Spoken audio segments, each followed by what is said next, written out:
how's your physical health? God made your body. God came in a body. Jesus is God in a body. We call it the incarnation. And it says this like in John, in the beginning was the Word was with God, the Word was God. And it talks about, I think it's around verse 14 in John 1, that the Word became flesh and made his dwelling among us. So God in flesh, the language is incarnation. Carne is meat, flesh. Carne asada, my favorite meal. Right? And every time I eat, I'm like, reminds me of Jesus. So, and that's what I always say, I believe in Jesus and carne asada. That's what I believe in. So Jesus is God in meat. So what that means is, it's a good thing to be a man with a male body. I mean, God could have entered into human history as anyone or anything, and what he said is, I'm gonna be a man. I'm gonna be a man in a man's body. So it must be a good thing to be a man in a man's body. And two things happen when it comes to your strength, which is your physical health. Some men overemphasize the physical, other men underemphasize the physical. For those men who overemphasize the physical, it's all about working out, and gym bros, and hot chicks, and appearances, and you looking your best. But as far as their heart, emotional life, not very healthy. Soul, not very healthy. Mind, not in agreement with God. But it's just all about my body and then trying to find the hottest chick or chicks that I can find with the best body. And it's all body. That's why we have Facebook and not Soul Book. There's somebody like, I'm looking for a gal that prays a lot. Like, no, swipe. And so the other way that guys fail, they will overemphasize the soul and they're underemphasizing the body. So they're like, well, it's on the inside that counts. No, the outside counts too. And just like you want to take good care of your soul, you need to take good care of your body. True or false, if your body isn't healthy, it will affect your heart, soul, and mind. It will.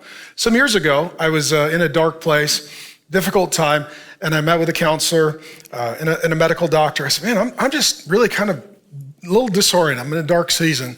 He said, you're depressed. I said, I'm not depressed. He said, you have a physical depression. I was like, oh, I thought I'd only heard of mental. I was like, physical, what do you mean? He's like, well, you like sunshine and you live in a place that's dark and always rains. You like to be outside, you're always stuck inside.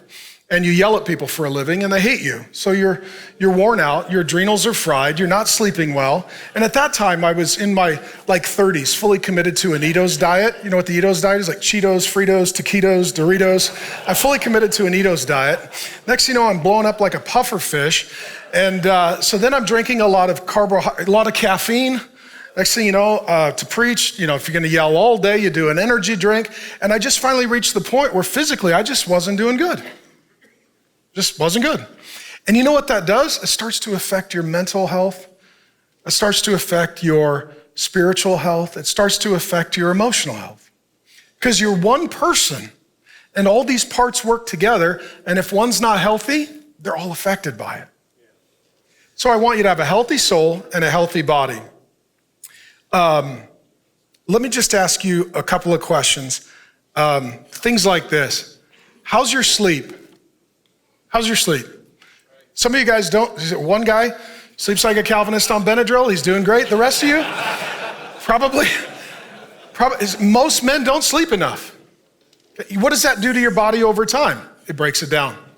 And you start to get sick and your immune system wears down. Not to brag, I slept 10 hours last night.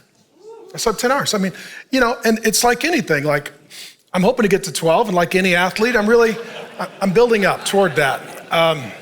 But just for me, I pour out a lot, and I used to not sleep, and I used to brag about it. I hardly sleep at all. And they're like, yeah, we could tell.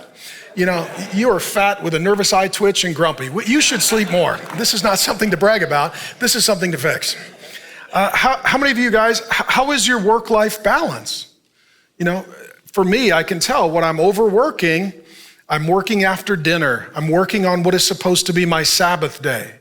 Like, okay, what am I doing to myself physically? I'm making withdrawals from the future, and it's gonna cost me.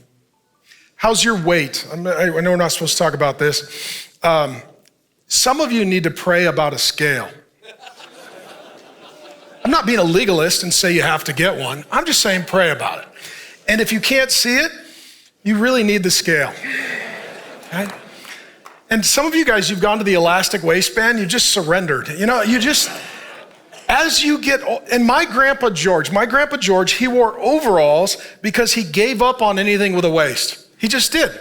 And he would just let the overalls out. That's my genetic predisposition. My genetic predisposition is to be as wide as I am tall. I have to fight gravity all the time. But some of you men, the reason that you're not feeling great is physically you're not doing well. And as well, things like just physically, how are your vices? How's your alcohol? Drinking alcohol is not a sin, but some of you, it's not good for you right now. You just need to take a break or cut back. Some of you vices, you're like, Pastor Mark, smoking's not a sin. It's not a sin. It's just not healthy. I've never met a chronic smoker who was a great athlete. It's one or the other. Right? Some of you got to look at your vices. What's your food intake? What's your alcohol intake? Are you one of those vape guys? Are you one of those marijuana guys? And even if it's not a sin, is it good stewardship of the physical body that God gave you? Okay.